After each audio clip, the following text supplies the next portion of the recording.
আল্লাহ রাব্বুল আলামিনের এই মাসে যেমন সমুদ্রের ভিতরে ডুবে থাকে, আমরা সেরকম আল্লাহর রহমতের সমুদ্রের ভিতরে ডুবে আছি। সুবহানাল্লাহ। আত্মিক ও অত্যাধিক উন্নতির কথা মনের পবিত্রতা লাভের এক সুবর্ণ সুযোগ এনে দেয় রমজান মাসের রোজা। এই রোজাটা শুধু আমাদের না খেয়ে থাকার নামই রোজা নয়, আমাদের মুখের রোজা, যে আমরা গালিগালাজ না করি, আমাদের চোখের রোজা।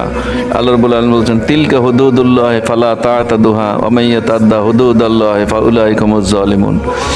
তোমাদের যে নির্ধারিত সীমারেখা আছে তোমরা তা ভঙ্গ করো না, যারা নির্ধারিত সীমারেখা ভঙ্গন করে তারাই জালিম।